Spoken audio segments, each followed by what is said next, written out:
Na aula de hoje, vamos ver um conceito que dá um nó na cabeça de muita gente, que é o conceito de movimento e o conceito de repouso.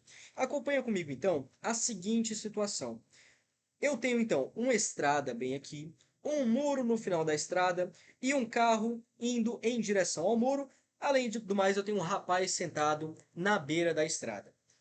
Vem cá. Se eu te pergunto, você sabe o que é movimento? Você sabe o que é repouso? Você vai me falar, pera aí, é claro que eu sei. Movimento é quando um objeto está se movendo, está mudando sua posição com o passar do tempo. E repouso é quando não, quando ele está paradinho lá na dele, sem mudar de posição. E vou falar com você, concordo, é verdade. Mas o que nós precisamos colocar na nossa cabeça é que movimento e repouso são grandezas relativas. Não existe nada que está em movimento absoluto e nada que está em repouso absoluto. Por exemplo, se eu te pergunto, olha, esse carro, ele está em movimento ou em repouso? Você vai falar, é claro que o carro está em movimento. É para isso que ele serve. Ele serve para movimentar as pessoas de um lugar ao outro.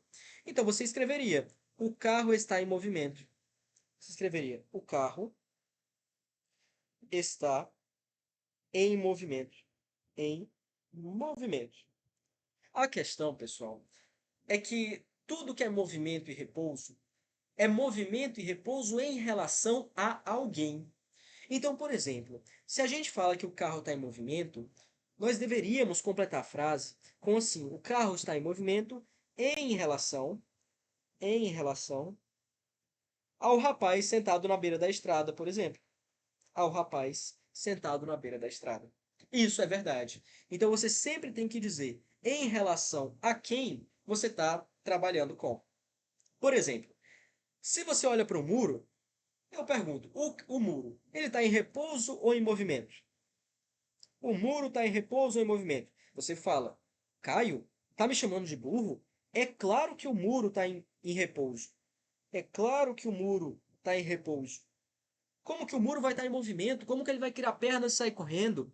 Mas, na verdade, o que a gente pode dizer é que o muro está em repouso em relação ao rapaz sentado na estrada. Só que se eu te perguntar, imagina que você não sabe nada, que você é muito burro, você é um ser inanimado. Aí você fala, cara, não está muito longe disso não, né? Não, que é isso, peraí, peraí. Mas imagina que você não é sapiens.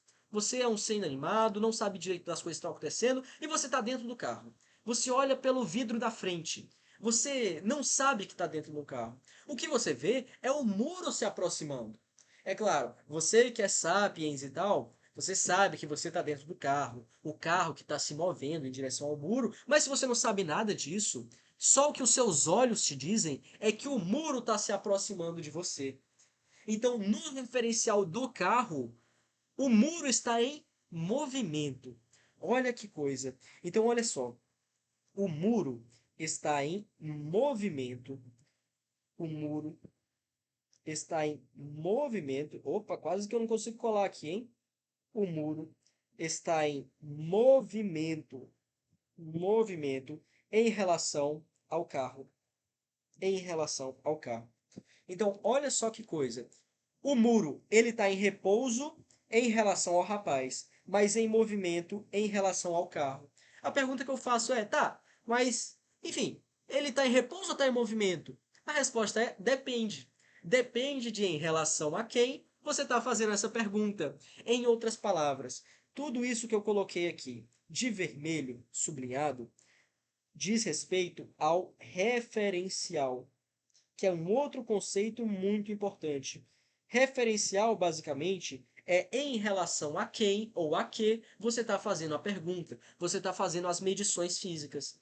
Então, embora o muro possa estar em repouso, em um referencial, no caso, no referencial do rapaz, ele está em movimento em outro referencial, no caso do referencial do carro.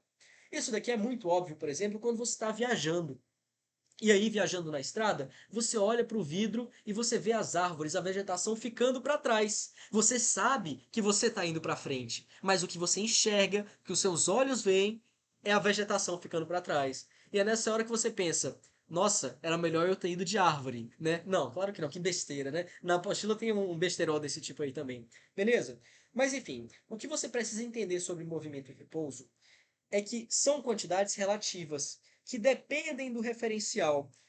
Um objeto pode estar em repouso em relação a um referencial, só que em movimento em relação a outro. Por exemplo, nós aqui na Terra vemos o Sol se movendo. Então, para nós, o Sol está em movimento. No entanto, para um cara olhando lá do Sol, o que você vê é a Terra orbitando ao redor do Sol. Então, no referencial do Sol, quem está em movimento é a Terra. Beleza? Então, essencialmente é isso, pessoal. Na apostila tem vários exemplos, mas essa é a ideia geral do que você precisa entender sobre movimento e repouso. Beleza? Vejo vocês na próxima aula. Nós vamos discutir talvez o conceito mais importante de todos, que é a parte de velocidade média. Até logo, pessoal. Valeu!